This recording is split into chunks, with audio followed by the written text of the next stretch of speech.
Welcome back to Damn Parenting. I'm your host, Eva, and today we're diving into something that's been stirring up a lot of conversation online, especially among us parents.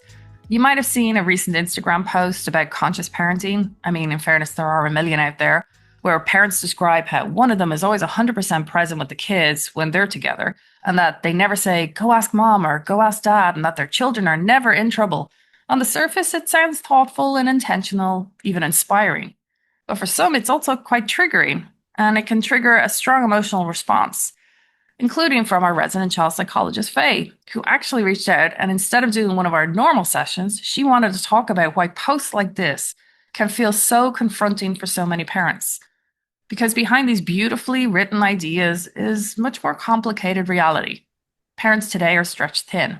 We're juggling work, exhaustion, mental load, and yes, the constant pull of our phones.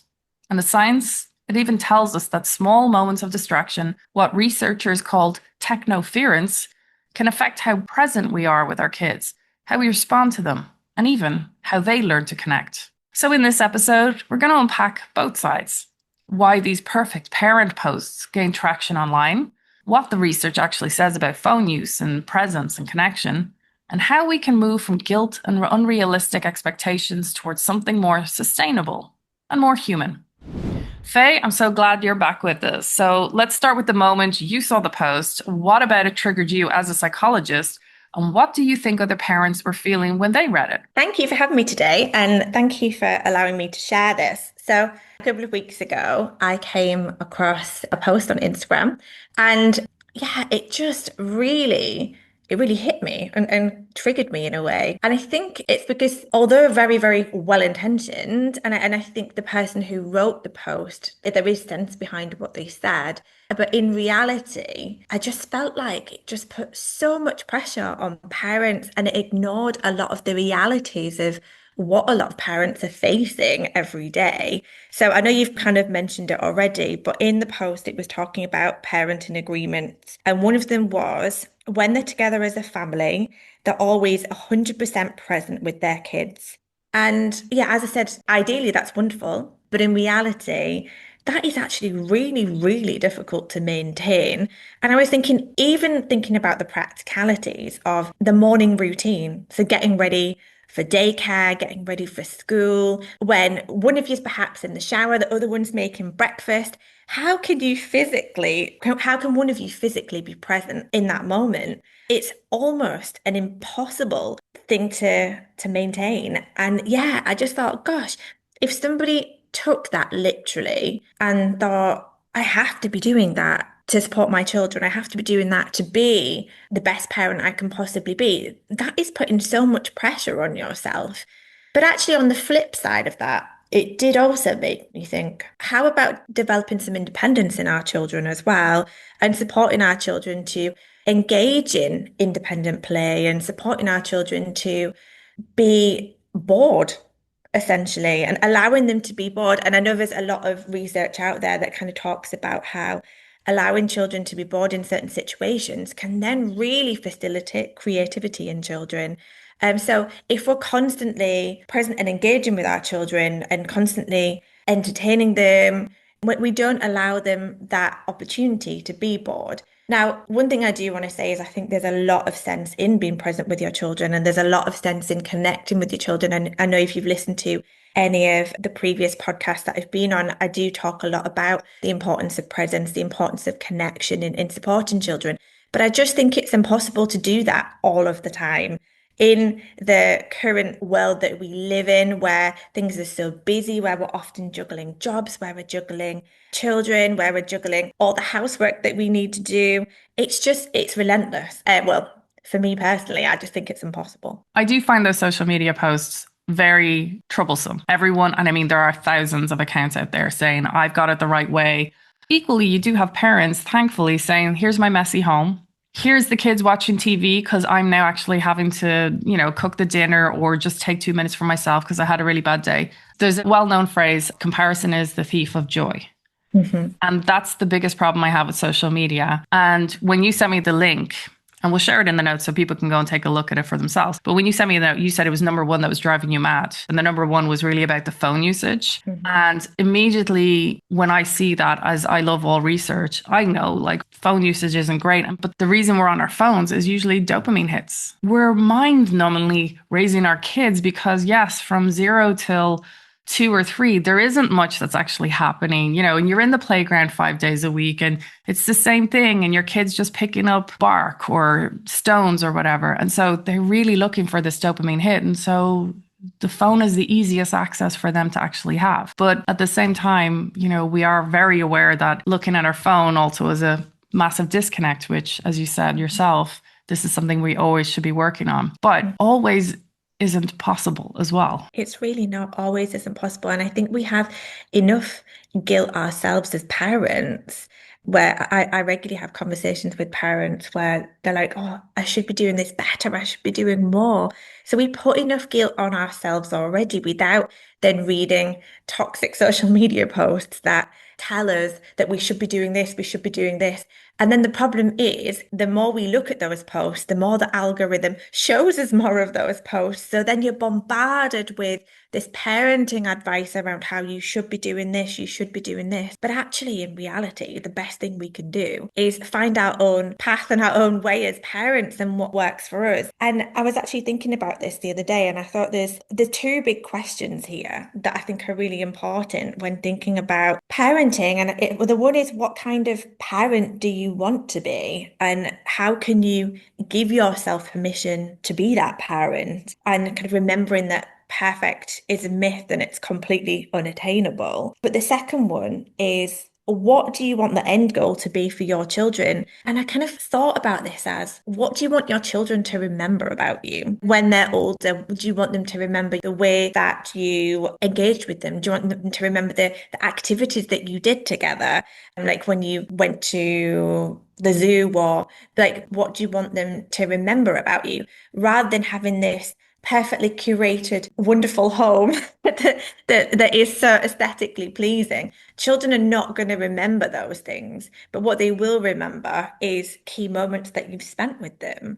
And they're most certainly not going to remember the times where you've not necessarily had enough time to be present with them all of the time. That's never going to be anything that even is on their radar. Yeah, this being 100% present, it's aspirational. And at the end of the day, Yeah. perfection is impossible. And Yeah. some distraction is natural, as you say. So the studies like I've seen, they show frequency matters, as you're saying. Basically, occasional glances are less damaging on the longer engagements. And it's, what do you want your child to remember? Absolutely. I was reading a book by Sarah Ockwell Smith, who's a parenting expert, and she talks about the 70-30 rule, where she says that we should aim to be a good enough parent 70% of the time. And just not to worry about the other 30% because it's just impossible. And again, as we said before, it's unattainable to be a good enough parent all of the time. But also at the same time, aiming to be perfect or giving the perception of being perfect is giving your child the impression that they perhaps also need to be perfect. So us being imperfect ourselves is modeling that actually it's okay for them to make mistakes, or it's okay for them to not be perfect because actually we're not perfect ourselves. I think that's part of the reparenting thing, though, all parents will go through, is the fact that you don't have to do everything correctly because you're modeling to a child. But that's one of the hardest things I think many people go through, is the fact that you make a mistake, you acknowledge it, you apologize if you made a mistake with the child, or you have to sit down and figure out the correct way to say, you know what, I made a mistake here. Oh, and let them see you work it out, because we're all human at the end of the day. What you said though earlier about the algorithm, like the longer you stay on an image, or if you click on it, the algorithm, you reminded me, like, thanks for sending me that now link, because now I'm going to Oh, have that sorry. algorithm.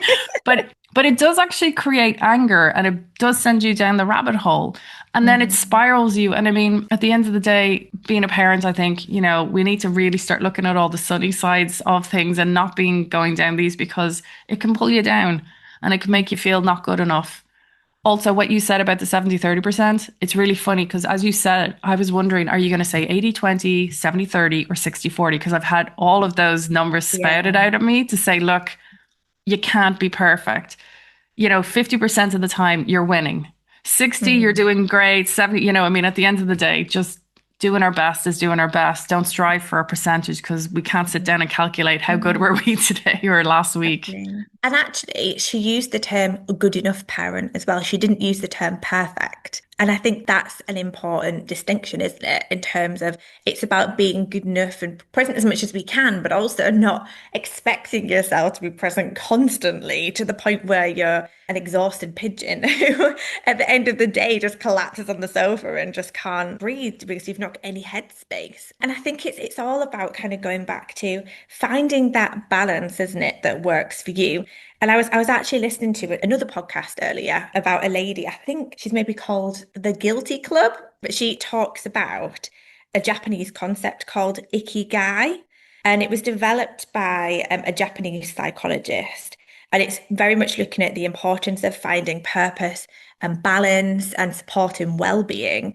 And there's four, as part of this concept, it's got four overlapping spheres.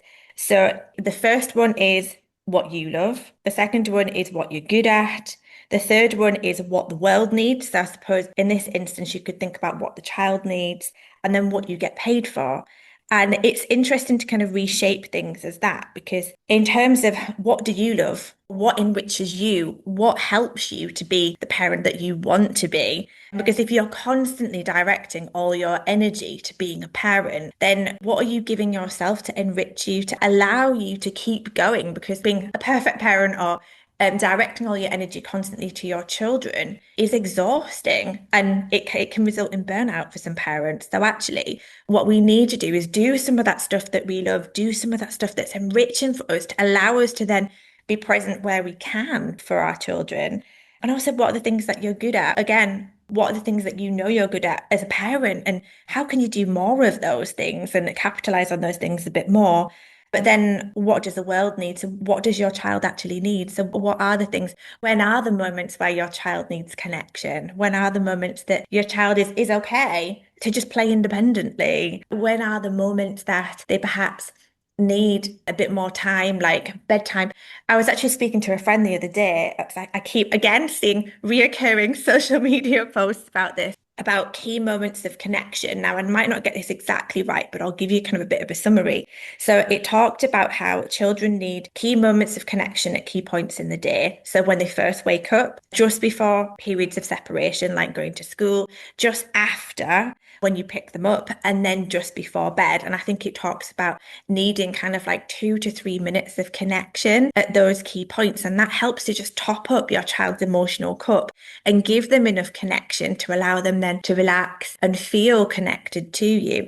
And yeah, I suppose that's going back to what does your child need that you know you're absolutely able to give and you have the emotional capacity to be able to give. But yeah, I know I've tied a few things in there, but yeah, hopefully it kind of gives a bit of thought for parents. I think you've given a number of different things for people to think about there. And I mean, at the end of the day, I think all of us have had the discussion of, did you see this? Or, oh, I wasn't the perfect parent. And people kind of say, don't be so hard on yourself. I think having these conversations continuously and also stop sending those Instagrams to people so it interacts their algorithm. But I think we need to really knock it on the head and just really think it's not relevant. This is just content. This is how they make their money. They'll put anything out on Instagram or TikTok or whatever to kind of try and build up their algorithm or followers. This is them trying to make money. And I think if we kind of have it in the back of our head that everything we see is about someone trying to build content for money, usually, and say this isn't reality, and I think it's a really hard thing. But this post, it kind of annoyed me because when I saw it, I immediately had flashes of being in the playground with the baby and looking around and seeing all the parents on the phones pushing the kid or, just sitting down on the bench while the kid was picking up whatever. I mean, I remember all those, but it's because I remember that mind numbing aspect of being with the little thing who can't talk, but wants to wander around and, have that exploration. And yeah, what else are you going to do? But this is also a part of the village where we should be able to talk to each other.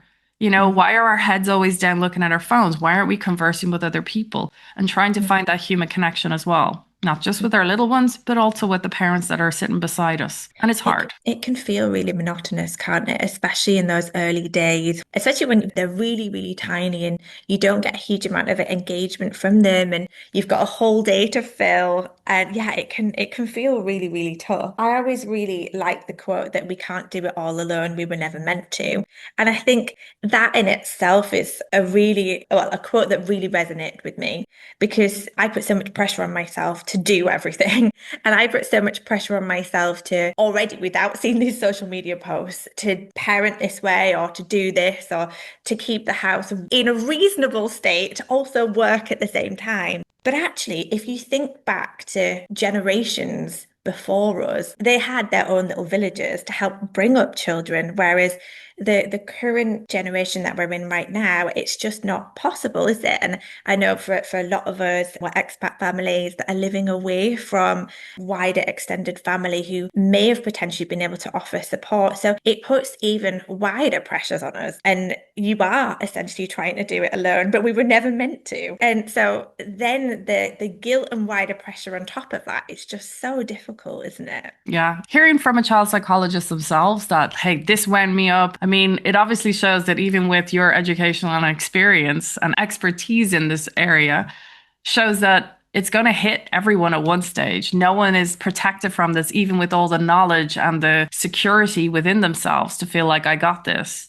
It still can resonate and it's a punch in the gut and it can really knock someone's confidence out. And that could not just be for an hour, it could be for a day or even a week. And that's not fair on any parent at all. I think especially when you're feeling worn out and you're so busy and then you see something like that and you just think, oh, I did not need to see that today. I did not need to feel even more guilty than I already feel. Again, as I said, thanks for sending it into my algorithm. But if you're currently listening to this episode while half scrolling on your phone or microwaving your lunch or shouting, shoes, where are those damn shoes? Look, you're doing great. In fact, you're a parent in 2025.